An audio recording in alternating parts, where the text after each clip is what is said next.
Assalamualaikum warahmatullahi wabarakatuh. Saya Nurmalinda Rahayu, NPM 2108, DUAN 0119. Baik, saya akan mempresentasikan minat saya di blog eh, gastro tentang GERD.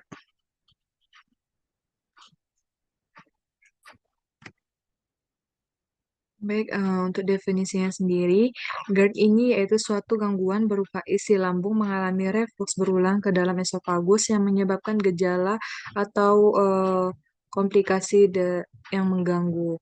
Nah, untuk etiologinya sendiri, GERD ini dia disebabkan oleh refluks isi lambung ke esofagus akibat gangguan fungsi sphincter esofagus bawah atau biasanya disebut LES dan faktor-faktor yang memperburuk tekanan intra-abdomen atau motilitas saluran cerna. Nah, untuk faktor resikonya sendiri, yang pertama ada karena obat-obatan, contohnya itu ada theophylline, antikolinergik, beta-adrenergik, nitrat, kalsium channel blocker.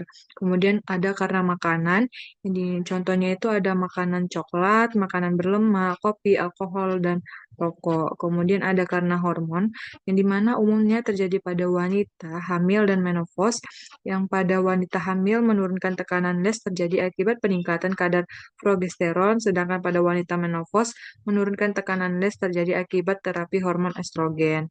Lalu ada karena struktural umumnya berkaitan dengan hiatus hernia, yang mana hernia panjang lesnya ini yang kurang dari 3 cm juga memiliki pengaruh terhadap terjadinya GERD.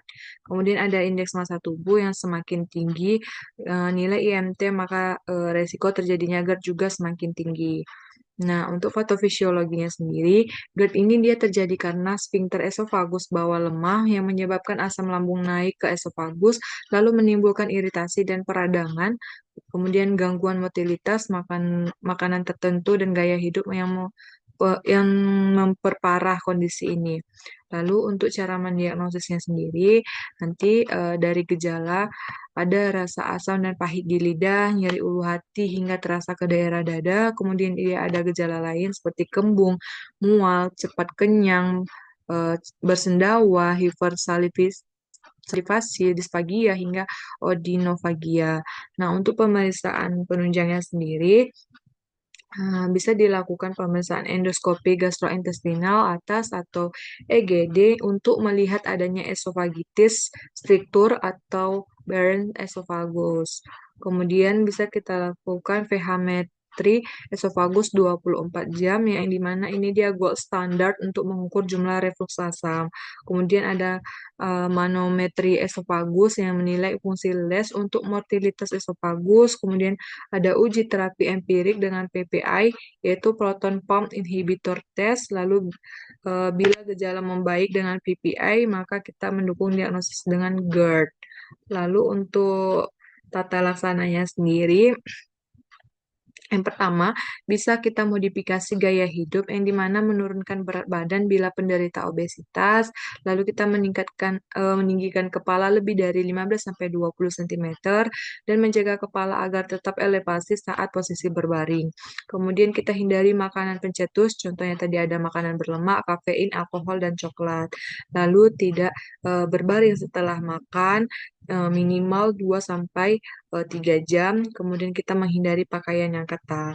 Lalu untuk tata laksana farmakologinya sendiri, bisa kita lakukan pemberian antasida, yaitu untuk merendahkan gejala cepat atau simptomatik, kemudian H2 reseptor blocker, yang dimana bisa kita berikan ranitidin, pamotidin untuk mengatasi gejala reflux yang ringan, dan untuk terapi maintenance dikombinasikan dengan PPI.